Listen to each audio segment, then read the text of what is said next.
¿Qué tal, amigas y amigos? Bienvenidos a esta tercera plática de Cuaresma, o bien, como le llaman algunos tradicionalmente, ejercicios cuaresmales, en las que estamos tratando de recordar los eventos más importantes de nuestra historia de salvación, es decir, los momentos de los que nos habla la Biblia, en los que Cristo fue preparado a través de toda la formación del pueblo de Israel, a través de todo lo que fueron los patriarcas, el libro del Éxodo y otros elementos. En las pláticas anteriores hemos hablado ya de Abraham y el tiempo de los patriarcas, hemos hablado en la pasada del Éxodo, todo este recorrido por el desierto, recorrido que implicó el aprendizaje de los 10 mandamientos, del decálogo, la formación de la conciencia de ser un pueblo para finalmente llegar a la tierra prometida. Recordamos que Moisés no pudo entrar y esto nos recuerda que pues a veces no nos toca recoger la cosecha, a veces nos toca sembrar únicamente y a otra persona le tocará precisamente cosechar. El tiempo de Dios es distinto al de los seres humanos. Nosotros quisiéramos sembrar y al mismo tiempo cosechar, pero hay ocasiones en que la vida no es así. Yo conozco, por ejemplo, quizás algunos bisabuelos que apenas consiguieron un terreno para construir, pero no les tocó ver la casa.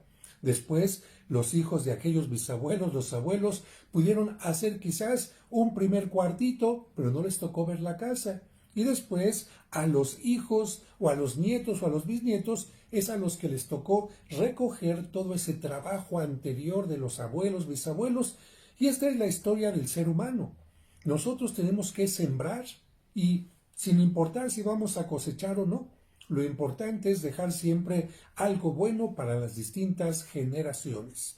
Les recuerdo que estoy en la oficina de mi parroquia, que no es un estudio profesional, no tengo micrófonos profesionales ni cámaras profesionales, así que si se mete el ladrido de un perro, el maullido de un gato, una ambulancia, la sirena de alguna cosa, no ponemos atención y nosotros continuamos adelante en nuestra charla. Y a propósito, quiero felicitarlos porque ya van en la tercera plática. Serán 5 pláticas de lunes a viernes, pero ya van ustedes en esta tercera plática que vamos a dedicar hoy a la siguiente etapa del Éxodo, que concretamente es la primera, la etapa de los jueces, y la segunda, la etapa de los reyes. Tenemos que decir que en la Biblia encontramos precisamente el libro Jueces, que nos habla de todos estos personajes y de todo este tiempo histórico que va más o menos del año 1400 al año 1000. Estamos hablando de 400 años de historia en la que se van a suceder distintos acontecimientos, distintas generaciones entre este pueblo de los hebreos, estos descendientes de Abraham, de Isaac y de Jacob, que crecieron, se multiplicaron en Egipto, que recorrieron el desierto hasta llegar a la tierra prometida. Y es precisamente con la llegada a la tierra prometida con la que inicia esta época de los jueces. Sin embargo, hay que tratar de quitarnos de nuestra mente esta idea del juez, porque nosotros de repente pensamos jueces, hay que ponerle su sombrero cuadrado, hay que ponerle su martillo, hay que ponerle un escritorio y es el que va a estar tomando ahí un litigio, una cosa que se está ventilando, un pleito por ahí. No, esto no tiene nada que ver con esta palabra de jueces que se utiliza en la Biblia. De hecho, los jueces no van a ser nunca líderes durante un tiempo prolongado, así como que llegué al cargo por nombramiento, no. Voy a tener un nombramiento por tantos años, no. Los jueces van a ser personas a las que Dios ilumina con una gran fe que ellos tienen para ayudarle al pueblo a resolver un conflicto determinado. Es decir, se nos habla de problemas determinados, conflictos determinados, luchas determinadas en un determinado momento, y ahí es donde aparece la mano de Dios haciendo que entre toda la población surja un hombre o una mujer para tratar de ayudar al pueblo. Y esto que te acabo de decir no fue una equivocación, porque las mujeres en la Biblia siempre tienen un carácter relevante. Y no solamente hay jueces hombres, sino también hay personajes femeninos que participan activamente en esta etapa conocida como la etapa de los jueces y la etapa de los reyes. Etapa de jueces, acuérdate, 1400 al año 1000. Más o menos en el año 1000 estaremos hablando ya de una etapa de los reyes. Pero vamos empezando entonces por la etapa de los jueces. El primero con el que va a comenzar esta etapa va a ser aquel a quien Moisés sí dejó como su sucesor. En este caso, si hay un liderazgo que ha sido nombrado, que ha sido, vamos a decir, heredado por Moisés. Y este gran personaje se llama Josué. Gracias a él van a poder pasar del desierto a la tierra prometida, atravesando ¿qué? Atravesando el río Jordán.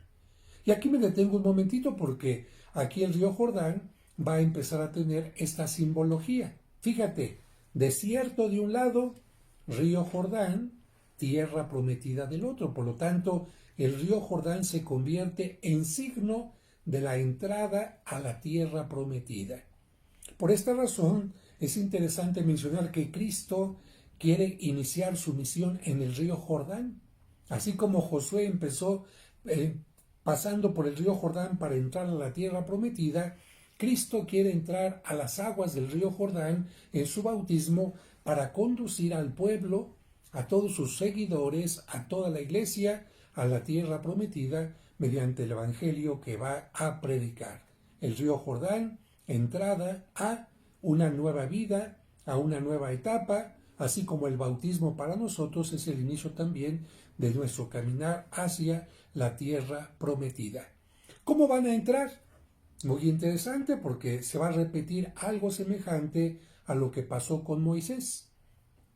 Como el río era profundo en esta parte, porque hay etapas donde el río no es tan profundo, en donde yo llevo a mis peregrinos para que renovemos el bautismo cuando voy a Tierra Santa, nos metemos a una parte donde el río es bastante estrecho y donde no es muy hondo, para evitar cualquier conflicto, para evitar cualquier peligro, pero hay lugares donde el río es bastante profundo y bastante ancho, y esta es la característica precisamente de donde se encuentra el paso hacia Jericó, que fue la primera ciudad que encontraron los hebreos. Bien, lo que hizo Josué fue seguir lo que Dios le inspiraba y ya que llevaban el arca de la alianza, hicieron con esta arca de la alianza algo maravilloso. En la etapa anterior, en la plática anterior, no te mencioné que después de que Dios le dio a Moisés las tablas de la ley, le pidió que también hiciera una caja, una arca, un cajón, arca, en donde se iba a guardar las tablas de la ley. Y en esa caja, embellecida con oro, con unos querubines en la tapa, también colocaron después parte del maná, colocaron también el bastón de Aarón, y esa arca se llamó el arca de la alianza. Esa arca les recordaba el pacto, la alianza, el compromiso que habían tenido con Dios en el monte Sinaí. Yo seré su Dios, pero ustedes van a cumplir los mandamientos. Yo seré su Dios y los protegeré y les ayudaré, pero ustedes van a ser fieles. Si quieren que yo sea fiel, también ustedes van a ser fieles. Y aquí vuelvo al tema de las imágenes. Si Dios no quería imágenes, ¿por qué le pide entonces a Moisés que encima del arca ponga dos especies de ángeles, dos querubines, frente a frente? Bueno, como puedes darte cuenta, en este caso las imágenes son decorativas, recuerdan que se trata lo que hay en el interior de algo sagrado, algo importante, pero de ninguna manera son divinidades los querubines que están en esta parte. Bueno, el arca la llevaron siempre con mucho cariño durante el desierto. Cada vez que se detenían, la colocaban en un lugar especial indicando: aquí está Dios. Donde está el arca, ahí está Dios acompañándonos. El arca se convirtió en signo de Dios, que llevaba el arca, algo sagrado. Por eso a la Virgen María también se le llama poéticamente Arca de la Alianza, porque si el Arca de la Alianza llevaba las tablas de la ley, que son sagradas, la Virgen María, ¿a quién llevó en su seno? A Cristo, que es muchísimo más sagrado porque es el Hijo de Dios. Pues llegando al río Jordán, Josué ordenó que entraran las personas que iban cargando el arca hasta el río Jordán. Y curiosamente, cuando estas personas entraron al río Jordán, las aguas del río se detuvieron, pudo pasar el pueblo y después el arca salió y las aguas regresaron a su lugar. Así que un acontecimiento semejante a lo de Moisés, el agua tiene menor cantidad, el agua tiene momentos en que parece no fluir y entonces el pueblo puede pasar. ¿Qué es lo que van a encontrar los judíos, los hebreos, en la tierra prometida? Pues lo que van a encontrar es una tierra habitada, no es una tierra sola, deshabitada, sino una tierra habitada, y tendrán por lo tanto que irla conquistando, y esto va a tener sus problemas, como los que te voy a mencionar dentro de un momento. Pero antes de que entraran a la tierra prometida, hubo algunos exploradores que se adelantaron a ver cómo estaba aquella tierra, y cuando regresaron con quien los había enviado, regresaron con unos racimos de uva gigantes y dijeron que era una tierra que emanaba leche y miel. Es decir, había alimento a diferencia del desierto. Y aquí te aclaro una cosa. La miel que se encuentra en aquella tierra de Israel no es la miel que tú y yo conocemos de las abejitas, una miel que se saca precisamente del producto de las abejas, sino en este caso se habla de la miel de la palmera del dátil, que produce una miel dulcísima, dulcísima, y que es además una fuente de una gran energía. Y en cuanto a la leche, pues no estamos hablando tanto de ganado vacuno, sino también sobre todo de las cabras, que también dan leche, y tú sabes que de la leche sale queso de cabra y mantequilla también de cabra, particularmente, porque la gente se imagina, llegaron a Israel y encontraron muchas vacas y encontraron muchas abejas. No, hay que ubicarnos un poquito en este contexto. Llegan a la tierra prometida y tú crees que en el desierto, donde no tenían que luchar con mucha gente, tenían armas. Es cierto, de Egipto habían sacado algunas armas, pero la gente que había estado durante 40 años en el desierto, ¿sabía utilizar las armas? ¿Tenía tácticas, técnicas de guerra? No. No es lo mismo ser un pueblo migrante que va caminando a un pueblo que tenga que luchar. Hay una gran diferencia. El pueblo que tiene que luchar tiene que fabricar armas, tiene que buscar la forma de trabajar o los palos o el metal para tener armas o manejar las piedras, en fin, lo que serían las municiones, los elementos de ataque, o bien también estrategias, porque si alguien tiene un arma pero no sabe manejarla o no tiene estrategias de grupo, pues fácilmente puede ser vencido. Y esto es lo que pasó. El pueblo se dio cuenta que no tenía una estrategia particular para luchar, pero Dios les fue ayudando.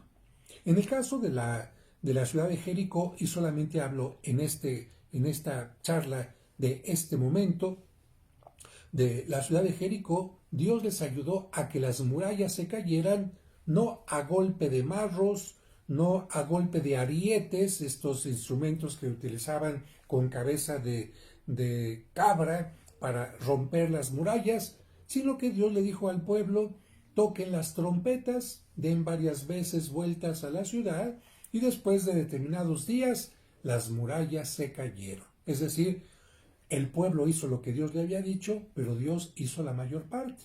Y de esta manera conquistaron la primera ciudad los hebreos.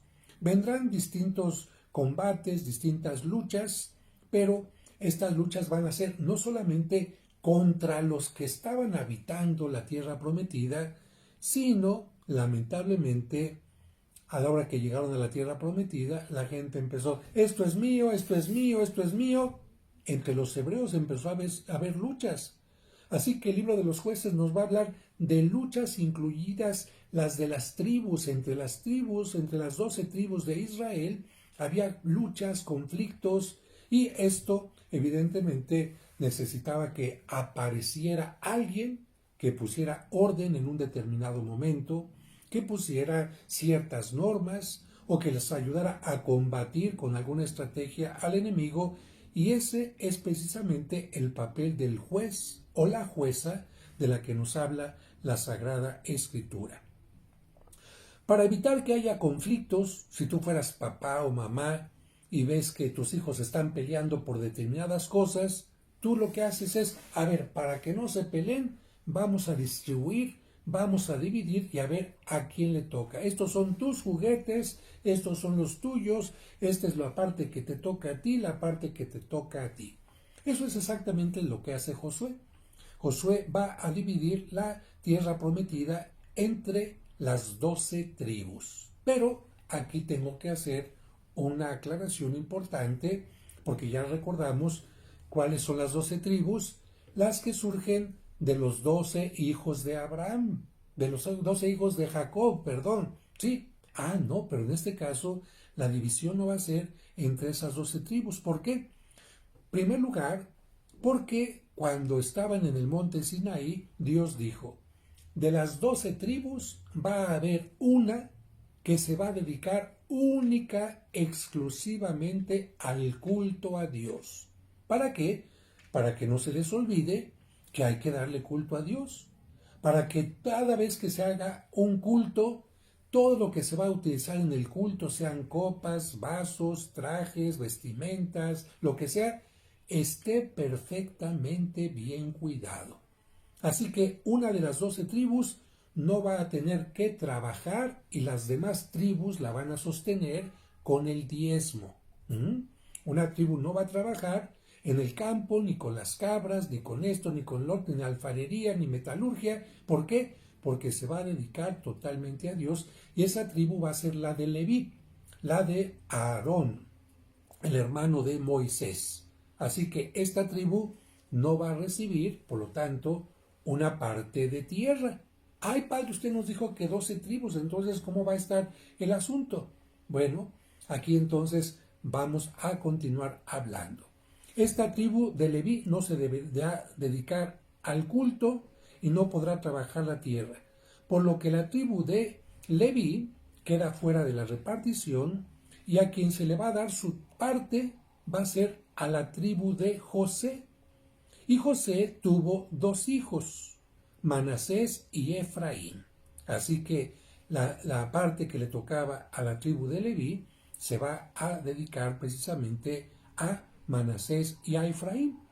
José tenía parte por ser uno de los hijos de Jacob, así que había una parte, pero la otra parte, entonces vamos a decir, la parte de José se le dedica a Manasés y la otra parte que queda a Efraín, o viceversa. Creo que esta parte queda clara, ¿no?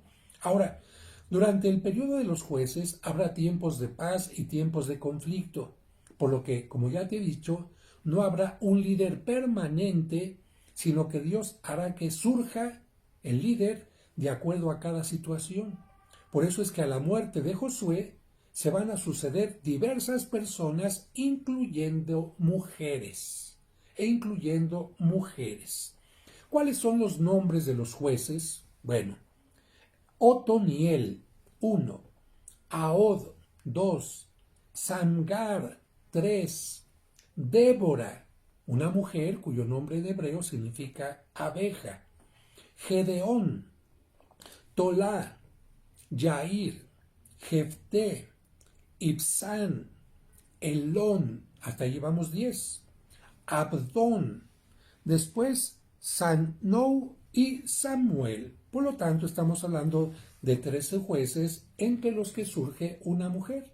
Ay, padre, es que usted nos dijo que en esta etapa había varias mujeres. Sí, hay algunas mujeres lideresas y otras tremendas, que no fueron jueces. Por ejemplo, si yo te digo, a ver, uno de los jueces más conocidos, ¿quién? a ver, alguien que tenía los cabellos largos, no como yo, largos, largos y que no se los podía cortar porque si no se ponía todo débil. A ver, dime el nombre. Exactamente. Sansón fue un juez que le tocó luchar contra los filisteos. Los filisteos eran un grupo que vivían especialmente en la orilla del mar. Los pueblos del mar le llamaban a los filisteos, y en tiempos de Sansón, en tiempos del rey David y en otros tiempos, los filisteos siempre fueron enemigos de los hebreos. Pues bien, esta mujer mala que tú conoces, la historia de Sansón y Dalila. Ah, no, pero esta mujer no fue juez. Esta mujer se considera una mujer, como le dicen, antagónica, no protagónica, sino antagónica, mala, perversa. Pero en cambio, Débora, cuyo nombre, como te dije, significa en hebreo abeja, convenció a un fuerte hombre militar de su tiempo a que combatiera contra el enemigo, un enemigo que se llamaba Císara y que tenía todos miedosos a los hebreos en la región donde se encuentra ahora el monte Tabor. Ahí estaban todos miedosos. ¿Por qué? Porque cuando falta un líder valiente, la familia se pone débil. Cuando falta un líder valiente en la comunidad se pone también débil. En cambio, cuando surge un líder valiente, con fe, la comunidad sale adelante. Y Débora va con este personaje, Barak, y le dice, oye, ¿qué te pasa? Si somos el pueblo de Dios, ¿por qué no confías en Dios? Ay, es que Císara tiene quién sabe qué. Tú tienes a Dios, ¿qué te pasa?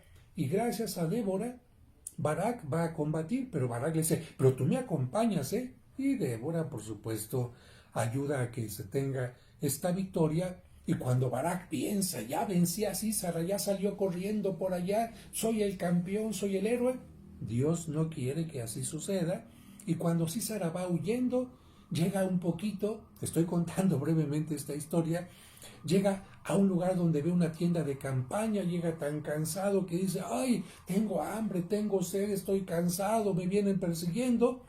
Se mete a ese lugar pensando que iba a estar en paz, y esta mujer que lo recibe ahí, estaba sola, se llamaba Jael, lo recibe tranquilamente, sí, como no, pase, pase usted, y cuando está dormido Císara, toma una estaca, se la apunta bien en la cabeza y ¡paz!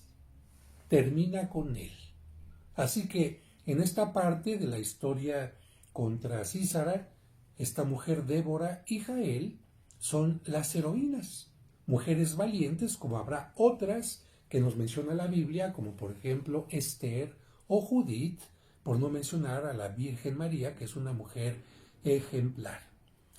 Pero bueno, termina esta etapa en la que tú seguramente te acuerdas también de la historia de Sansón, que lamentablemente porque Dalila lo traiciona, le cortan la cabeza, lo llevan los filisteos, le sacan los ojos, le queman los ojos y lo tienen como esclavo, haciendo que le dé vueltas a un molino de aceitunas para que de esta manera pues pueda obtener aceite de aquel molino. Pero los filisteos no se dan cuenta que le ha crecido el cabello y lo invitan a una reunión para burlarse de él. Y en aquella reunión donde todo el mundo se está burlando, Sansón le pide a Dios un último favor, que le devuelva más fuerza todavía. Toma las columnas que están en aquel lugar, las tira y muere aplastado por aquel derrumbe, pero con esto también mata a los filisteos, que eran enemigos del pueblo hebreo. Son historias muy interesantes cada una de ellas, como te menciono, luchas entre el pueblo, entre las tribus, luchas también con gente que habitaba la tierra que nosotros llamamos santa, y finalmente vendrá una etapa distinta, que es la que vamos a llamar la etapa de los reyes, hacia el año 1000. ¿Por qué viene la etapa de los reyes? Precisamente porque el pueblo decía, ay, ¿y no habremos perdido porque nos faltaba un rey? porque lo que vemos es que los otros pueblos que combaten contra nosotros tienen su rey, y ese rey les dice por acá, por allá, la estrategia, y la gente sigue a su rey con mucho entusiasmo, y nosotros no tenemos rey en nuestro pueblo. Y le dicen a Dios, Señor, danos un rey. Y Dios les dice, ¿para qué quieren un rey si me tienen a mí? Si yo soy el que los he guiado, les he dado los elementos necesarios para ganar el combate. Claro, cuando ustedes me han fallado, yo me he hecho para atrás. Pero si ustedes se han mantenido fieles, yo me he mantenido fiel. Así que no necesitan un rey. Y el pueblo, queremos un rey, queremos un rey. Y Dios les advierte, mire, ¿qué pasa cuando hay un rey? Y conste que estoy hablando de lo que pasaba en aquel tiempo y no lo de ahora, ¿eh? Cualquier parecido es mera coincidencia. Miren, cualquier rey, cualquier personaje que pongan al frente y le den todo el poder, uy, el poder corrompe a la gente. El rey les va a quitar sus mujeres más hermosas. El rey va a llevarse a sus mejores hombres para tenerlos como soldados, como guardaespaldas para cuidarlo a él. El rey les va a empezar a quitar impuestos para pagarle a sus mujeres, para pagarle a sus guardias, para pagarle a sus hijos, para tener un mejor palacio nacional, para tener un mejor esto, para tener un mejor aquello. No necesitan de un rey, porque cualquier gobernante que llega a tener el poder total se hace soberbio y vienen las tiranías y vienen todo tipo de cosas. ¿Qué es lo que vemos también en nuestro tiempo? Pobre de la gente que, sin tomar en cuenta que esto sucede con los gobernantes, les dan todo el poder. Siempre es conveniente, ¿saben qué? Te doy parte del poder, pero siempre vas a tener una parte que te va a estar vigilando, una parte contraria que va a estar también viendo si realmente estás haciendo lo correcto o no, porque de esta manera realmente se evitan muchos excesos, muchos abusos, porque cuando alguien siente que tiene todo el poder, piensa que todo lo que él diga está bien, todo lo que él hace está bien, no tiene ningún error, no tiene ninguna equivocación. Ya cuando alguien no reconoce sus errores, ¡ah, caray!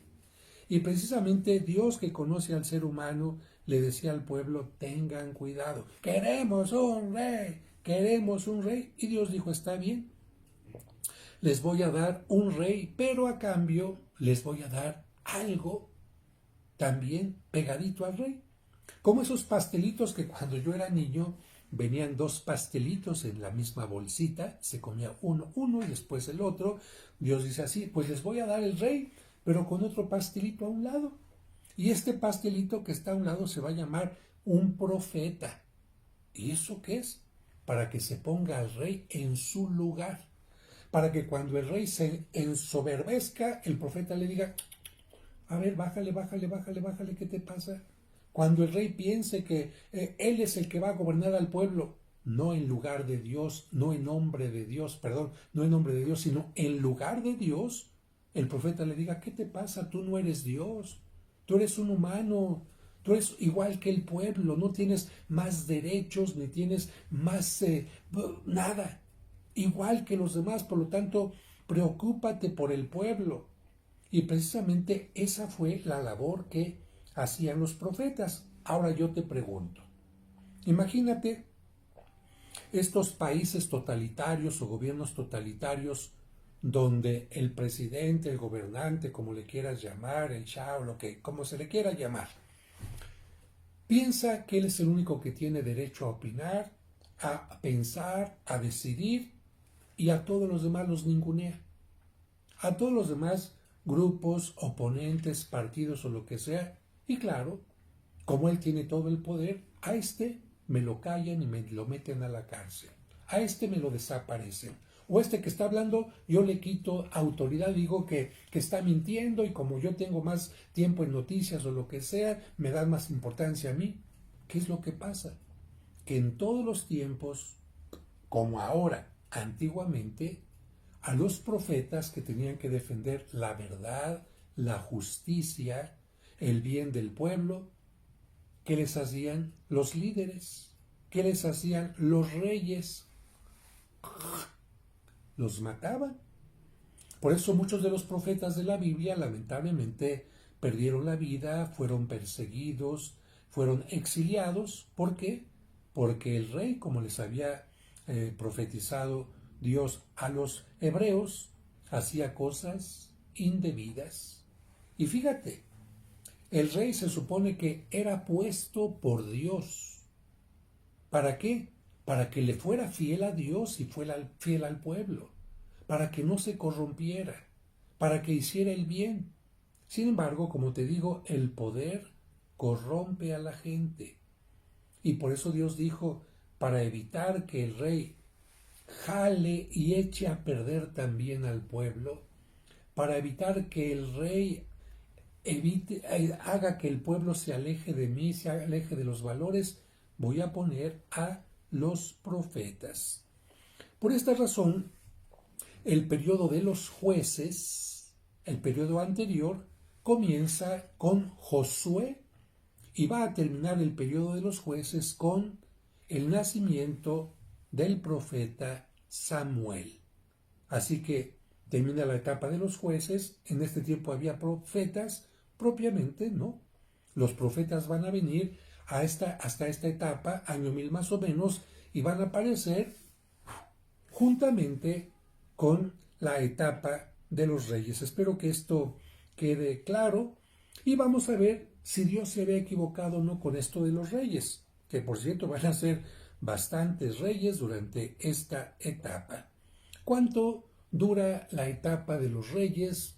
Así, hablando aproximadamente, estamos hablando de 4 siglos. Y todo esto siempre antes de Cristo. 4 siglos. El primer rey, vamos a ver qué pasó. El primer rey se va a llamar Saúl. Dios va a elegir a Saúl y le va a decir al profeta Samuel que lo consagre. Fíjate, no se trata de yo me elijo como rey, porque yo soy perfecto, porque yo... No, Señor, aquí no. Aquí Dios tiene que buscar a una persona que tenga la capacidad, que tenga la calidad humana, pero el gran problema es como sucedió con Judas. Judas podía haber sido un maravilloso apóstol. Cristo vio en aquel Judas Iscariote una persona capaz, con valentía, con agallas, con entusiasmo, etc. Pero Judas lamentablemente decidió mal utilizar equivocadamente aquella capacidad. En lugar de convertirse en un magnífico apóstol, se convirtió en un traidor. Y esto mismo le va a pasar a Saúl. Dios elige a Saúl porque ve en él cosas buenas. Así como en ti y en mí Dios ve cosas buenas. ¿Qué va a pasar con esas cosas buenas que Dios ve en nosotros? Simplemente porque Dios confía en nosotros, ya vamos a ser buenos y vamos a responder. ¿Verdad que no? Dios no se equivoca al elegirnos a nosotros porque nos ama. Los que nos equivocamos al actuar mal somos nosotros. Y en este caso, este primer rey Saúl llega muy bien, valiente, con ganas de dirigir al pueblo, de mantenerlo unido a Dios. Y Samuel lo va a consagrar. ¿Cómo se consagraba en aquel tiempo? La gente utilizaba aceite. ¿Por qué? Porque el aceite... A ver, te voy a hacer una pregunta antes de darte la respuesta. Imagínate que tú eres una mujer y tienes un esposo que trabaja en un taller mecánico. ¿Cuál crees tú que va a ser el tipo de manchas más difícil de quitar en la ropa de tu marido? ¿Que se acostó en el suelo y se le pegó un poquito de polvo? No, padre, las de aceite. Exactamente. Porque el aceite se impregna en la ropa, porque el aceite llega a manchar, porque el aceite marca. Pues bien, por esta razón, el aceite se utilizaba en la antigüedad para marcar las cosas. Si alguien quería consagrar una piedra, consagrar significa separarla de las piedras normales para algo sagrado, se le ponía aceite y quedaba marcada. En el caso de los profetas, Dios quiere que el rey sea marcado con aceite, y por eso el profeta llevaba un recipiente para guardar el aceite. Ay, padre, en aquel tiempo que utilizaban a lo mejor envases de plástico, por supuesto que no. El vidrio ya era utilizado, pero una forma de estar manejando también el aceite era un cuerno.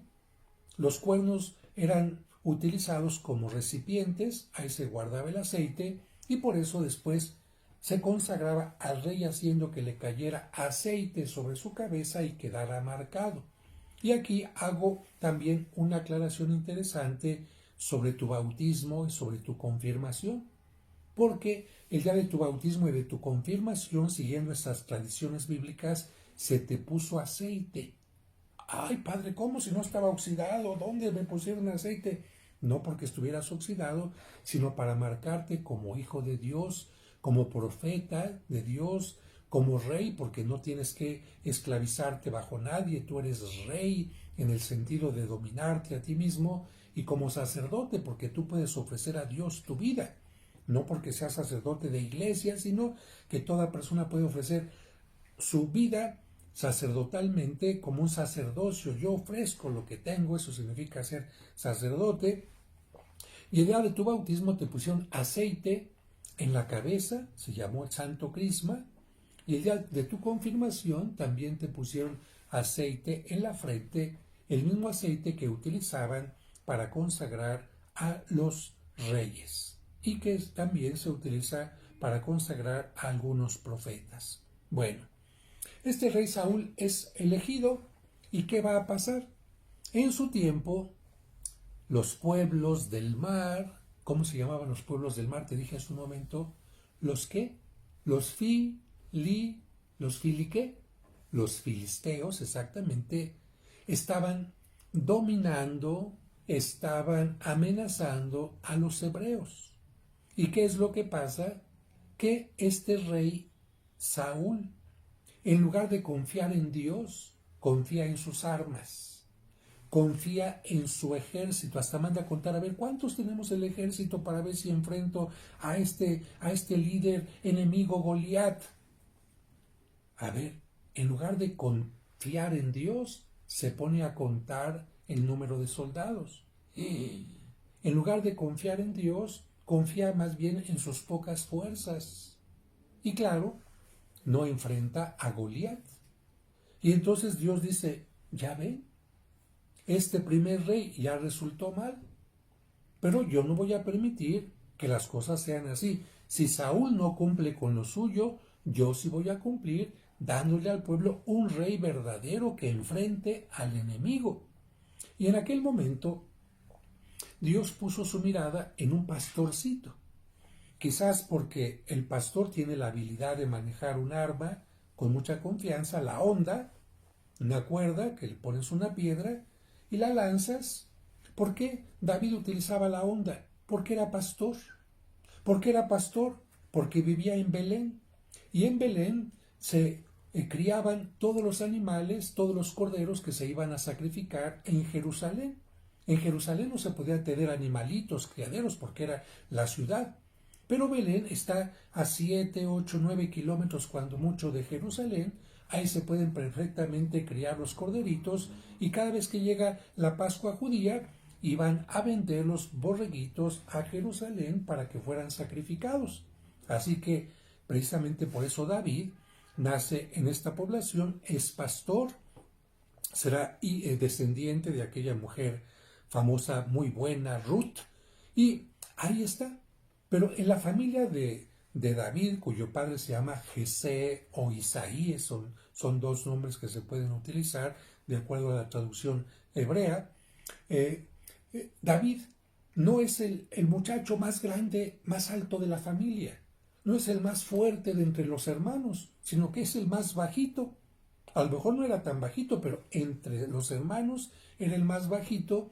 Y entonces, cuando el profeta Saúl escucha de Dios que le dice, ve a Belén, a la casa de Jesé, y entre sus hijos vas a encontrar al que será el nuevo rey, Saúl llega y con los ojos humanos, porque tenemos los ojos humanos y tenemos también los ojos con los que Dios nos permite ver más allá de estos.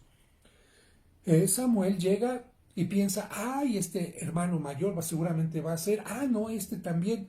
Y Dios le dice, fíjate que no, el que vas a ungir es este. Pero ¿cómo? Si es el que se ve como más débil, más... Este es, porque yo no me dejo guiar por apariencias. Samuel entonces consagra a David. Y si te das cuenta, ya había un rey y aquí está Dios ungiendo a otro. Algo así como un golpe de estado. Y David se mantiene fiel a Saúl porque Saúl en tiempos de tristeza busca un músico que vaya a tocarle porque se siente muy deprimido y pues como no había grabadoras ni CDs ni cosas así en aquel tiempo, busca un músico y David sabía tocar instrumentos, seguramente algo de viento, alguna flauta, la lira, alguna cosa con cuerdas, y va David a aquel lugar. Y curiosamente, ante estas circunstancias, en un momento determinado, este famoso hombre alto, llamado Goliat, el gigante Goliat, reta a los hebreos y David dice, yo no te tengo miedo. Y David ni siquiera se pone una armadura porque él no acostumbraba a usar armaduras, mientras el otro venía con una enorme armadura. Y David dice, a ver, yo confío en mí, pero también confío en Dios. Y toma una arma que va a ser la honda, una piedra, y con la piedra se lanza contra el gigante y la piedra hace que golpee aquí y aquel gigante cae. David se lanza sobre él, tenía una gran agilidad, le quita la espada y con la propia espada lo decapita. ¿Qué es lo que va a pasar? La gente va a empezar a gritar, ¡bravo, David! Saúl era bueno, pero David es mucho mejor. Y claro, Saúl se va a empezar a llenar de celos de David y lo va a tratar de matar. Imagínate, este supuesto rey que tenía que ser bueno, se encela de alguien que está ayudando al pueblo, de alguien que Dios lo ha valorado, lo quiere matar y por supuesto David tiene que salir huyendo. ¿Por qué? Porque David también puede decirle a Saúl, sí, pues mira, yo si maté a Goliat aquí contigo hago un cachito, se acabó. Pero no, David dice, si Saúl fue consagrado por Dios, yo lo tengo que respetar y no lo mata. David se va a las tierras cercanas al Mar Muerto, por allá al desierto, y tiene en varias ocasiones la oportunidad de matar a Saúl, pero no lo hace. Incluso en una ocasión que está persiguiendo Saúl a David para matarlo, David lo sorprende dormido en una cueva, solo. Y viendo, ahí tiene su lanza. Y sin embargo, en lugar de que David dijera, aquí está tu lanza y aquí mismo te mato, Saúl no hace eso, le corta un pedacito, de acuerdo a lo que nos dicen las tradiciones, a la ropa de Saúl, se aleja y ya estando lejos le grita, a ver Saúl, mira, aquí tengo la muestra de que estuve en la cueva y no te maté, ¿por qué me quieres matar tú a mí? Yo soy fiel a ti. Pero Saúl, aunque lo perdona supuestamente temporalmente, va lamentablemente a buscar cómo acabarlo, hasta que Dios va a decir, esto va a tener un final muy triste porque tú, Saúl, no estás siguiendo los planes de Dios. Y vendrá otro momento en que Saúl, todavía peor, dudando de Dios y creyendo más en los muertos, hace una sesión espiritista. Imagínense, en la Biblia se nos habla de una sesión espiritista organizada por Saúl, donde pide que se aparezca un muerto para saber qué va a pasar con él. Y como el profeta Samuel había muerto recientemente, el que se aparece en la sesión es el espíritu del profeta Samuel y le dice a Saúl, por haber hecho esto, morirás tú y tu descendencia. Y así es. En una forma lamentable, muere Saúl y va a quedar David al frente de el pueblo. Con David va a entrar el arca de la alianza, va a conquistar David lo que conocemos ahora como Jerusalén, que antes se llamaba Salem, la va a conquistar, va a colocar ahí el Arca de la Alianza, va a conquistar esta parte de Jerusalén que se llama el Monte Sión, ahí es donde va a estar Jerusalén, Sión significa Jerusalén, y bueno, uno puede decir, bravo, este rey sí fue bueno, pues no, porque el rey David, aunque defendió a su pueblo, hizo la unidad entre las 12 tribus, mantuvo cosas buenas, lamentablemente se acostó con una mujer que no era suya. David podía tener varias mujeres como esposas o concubinas y se acuesta con la mujer de su mejor general que lo protege, que lo defiende. Y peor todavía, cuando se da cuenta que la embaraza, para disimular las cosas, manda que maten al esposo de esta mujer y hace que lo maten en una forma tremenda, diciendo, déjenos solo adelante cuando vayan a combatir para que se luzca. ¿Cuál que se luzca? Lo que pasa es que quería que acabaran con Urías, así se llamaba este personaje, y lamentablemente Jezabel queda viuda y David se casa con esta mujer. Dios no va a permitir que el hijo nazca como un castigo para los dos y le va a decir a David, lo que has hecho es tremendo, no voy a permitir que tú me construyas el templo que pensabas construirme. Y bueno, David afortunadamente reconoce su error, se arrepiente, Dios ve que es un arrepentimiento sincero y le perdona, pero David no va a construir el templo. Sin embargo, queda como el más importante de todos los reyes que ha tenido Israel. La figura de David es el más valiente, el más generoso, el más seguidor de Dios. No obstante su pecado, repito, se conserva en un alto grado de cariño por parte de la gente y también por parte de Dios. David va a tener varios hijos y entre ellos se pelean para ver quién se queda con el trono. No te cuento esta historia larga, pero te digo que después va a venir Salomón, un hijo de David, que es el que va a construir el templo, pero va a construir además del templo, va a construir una ciudad todavía mucho mejor. Jerusalén era solamente el monte Sión, pero pegadito al monte Sión estaba otro monte totalmente vacío. Y Salomón va a decir, pues en este monte, aquí es donde Abraham iba a sacrificar a su hijo Isaac, aquí voy a construir el templo, y aquí, junto al monte Sión, aquí es donde construye Salomón el templo. La ciudad monte Sión, acá el templo. Por eso en tiempo de Cristo, ¿dónde estaba la última cena? En el monte Sión. ¿Dónde caminaba Jesucristo? En el monte Sión. Todo esto por acá. ¿Y el monte de los olivos, padre? El monte de los olivos estaba acá donde estoy yo. Pero entonces Salomón construye esto y Salomón va a construir palacios y muchas cosas, pero ¿qué necesitaba para construir? ¿Y cómo consiguió el dinero? Empezó a cobrar impuestos. Pero la gente, como veía, este no se roba los impuestos, este sí está haciendo cosas, con mucho gusto daban impuestos y de esta manera Salomón muere con esta fama de constructor, con esta fama de haber hecho una ciudad hermosa, el templo para Dios, pero al final de su vida también tiene muchas mujeres en una forma indebida y por lo tanto Salomón falla en esta parte. Y cuando muere Salomón, uno de sus hijos, aconsejado muy mal, en lugar de bajar los impuestos porque ya no se necesitaba construir más cosas, eleva los impuestos. Y entre las 12 tribus de Israel va a haber mucho enojo. Van a decir, no queremos esto, no te queremos entonces a ti. ¿Y qué van a hacer entonces? Pues nos vamos a separar. ¿Cómo? Si ya no te vamos a aceptar como rey, nos vamos a ir a otro lado. Y 10 de las 12 tribus de Israel se van para el norte y dicen, no te queremos a ti como rey. Y solamente se van a quedar en la parte donde está Jerusalén, la tribu de Judá y la tribu de Benjamín. Y la gente que vive en Judá va a recibir el nombre de judíos. O sea que aquí de las 12 tribus, 2 van a ser llamadas a partir de este momento judíos y las otras no.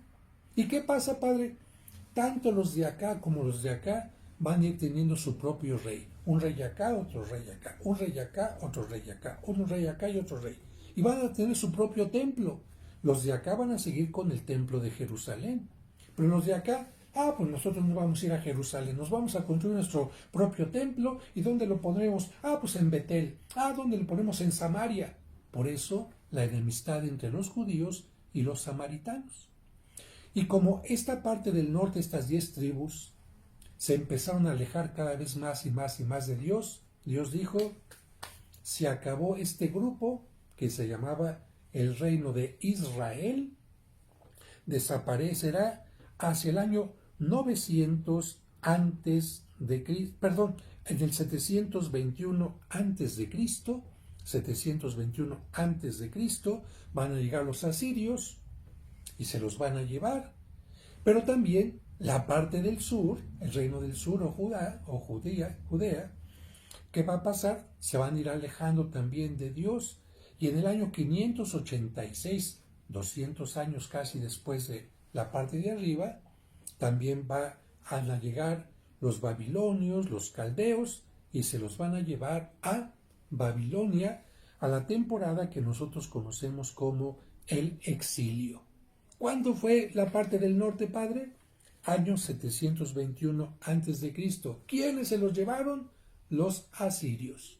¿Cuándo fue la parte del sur, la del reino de Judá o reino del sur? Fue en el año 586. ¿Quién se los llevó? Por órdenes de Nabucodonosor, parte de los caldeos, fueron llevados a Babilonia. Y entonces aquella tierra queda desértica, sin personas, unos cuantos se quedaron por ahí, porque Nabucodonosor se llevó como más bien a la gente sabia, que tenía un oficio, que sabían leer, sabían que escribir, y ciertamente se quedaron en aquella tierra algunos campesinos, ignorantes, agricultores, y son los que van a permanecer en este tiempo, mientras la otra gente está en Babilonia, bajo las órdenes de Nabucodonosor. Esto todavía es etapa de los reyes, pero quiero concluir con algo que sucedió antes, en el año 900 a.C., en la parte de arriba. ¿Qué es lo que sucedió aquí en la parte de arriba? Y con esto voy a terminar. Aquí hubo un rey llamado Ahab, que también fue tremendamente malo. ¿Por qué? Porque se dejó seducir por la mujer que muchos consideran la peor mujer de la Biblia, Jezabel. Jezabel mandó aniquilar a los sacerdotes de Dios verdadero.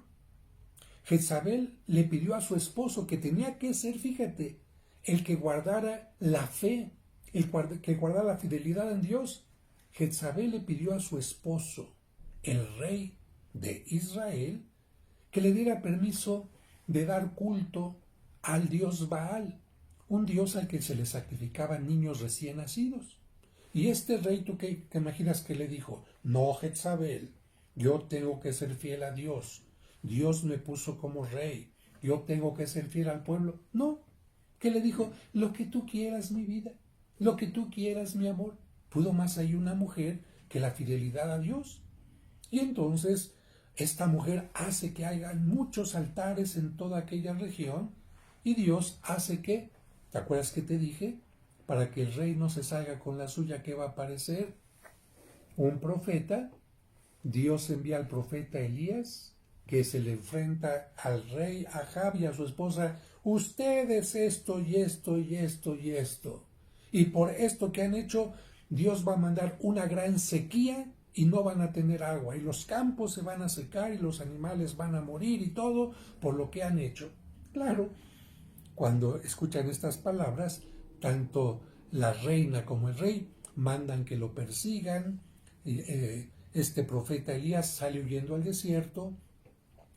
Va a parecer que muere, pero Dios lo manda a alimentar a través de un cuervo, para que veas que el cuervo no siempre es signo de maldad, y va a permitir que llegue a una región que conocemos nosotros como el Monte Carmelo, que da origen a los monjes carmelitas. El Monte Carmelo, que se encuentra a las orillas del mar Mediterráneo, en una ciudad que actualmente es una ciudad totalmente industrial. Eh, y ahí en ese monte Dios le va a mostrar varias revelaciones, pero ahí en ese monte también va a haber otro momento, no te cuento toda la historia, solamente lo esencial, va a haber un momento en que Elías va a hacer un reto a los sacerdotes de Baal y les va a decir, a ver, para que se vea cuál es el verdadero Dios, vamos a hacer esto. Vamos a invocar al Dios verdadero. Si es Baal, bueno, y ustedes lo comprueban, ustedes me podrán decapitar a mí. Pero si yo demuestro que el Dios verdadero es Yahvé, mi Dios, el Dios del pueblo, ustedes perderán la vida. Ellos aceptan el reto y el reto consiste en hacer un altar de piedra, colocar leña y después colocar un animal para que Dios lo consuma. Pero no se permite encender fuego. ¿Quién tiene que encender el fuego? El Dios verdadero. Si Baal es el Dios verdadero, él encenderá fuego. Si Yahvé es el Dios verdadero, él lo hará. Y el profeta Elías dice, les doy a ustedes el permiso de que empiecen primero. Aquellos hombres empiezan a invocar a Dios. Elías les dice, grítenle más fuerte porque a lo mejor está dormido. Aquellos hombres, para atraer a su Dios, empiezan a hacerse incisiones para que les salga sangre. Y total, pasa su turno y no sucede nada. Cuando llega el turno del profeta Elías, él todavía, para poner más difícil la cosa, moja toda la leña que ha puesto en el lugar y apenas invoca el nombre de Dios, cae fuego del cielo y consume aquello. Por lo que todos aquellos sacerdotes pierden la vida, demostrándose que no es la mayoría la que tiene la razón, demostrando que Elías era el que estaba hablando del Dios único y verdadero, y claro, vendrán otros castigos, como por ejemplo esta mujer Jezabel, que era terrible por su forma de ser, va a caer de una torre y los perros se la van a comer. Una historia muy tremenda y dramática. Así tiene muchas historias este libro de los reyes, porque está el libro de los jueces con las historias de los jueces y el libro de los reyes, que aquí hago un paréntesis. El libro de los reyes era uno solo, pero acuérdense que los libros antes eran como un rollo. Imagínense, era un libro tan grande que era un rollo enorme y para poderlo leer, mejor dijeron, vamos a dividirlo en dos. Y por eso en tu Biblia aparece libro de Reyes 1, libro de Reyes 2. Y esto que te estoy contando del profeta Elías está en el libro de los Reyes. No busques el libro del profeta Elías porque no existe un libro del profeta Elías. La vida del profeta Elías y su sucesor Eliseo están en el libro de los Reyes. Y concluyo diciendo esto. Fíjense que el profeta Elías pudo hacer que ante la sequía, en una casa donde había una mujer muy buena, una viuda, se multiplicara la harina y el aceite. La primera multiplicación de los panes, vamos a decir así, en la Biblia. Elías también, ¿qué hizo? Elías hizo que resucitara un niño. Primera resurrección en la Biblia de un niño. De tal manera que aquí estamos hablando de alguien que anticipa lo que va a ser Cristo. Cristo va a hacer que el pan se multiplique. Cristo va a hacer que resuciten no solamente una persona, sino 3 personas, y Cristo va a hacer que caiga fuego del cielo, como Elías lo hizo. ¿Cuándo va a ser que Dios caiga fuego del cielo? Que Jesús caiga fuego. ¿Cuándo va a ser Jesús que caiga fuego del cielo? A los 50 días de Pascua. ¿Cómo se llama esa fiesta? Pentecostés. Por esta razón, hay una razón en que une a Cristo con Elías, pero también une a Cristo, también dijimos antes, con Moisés.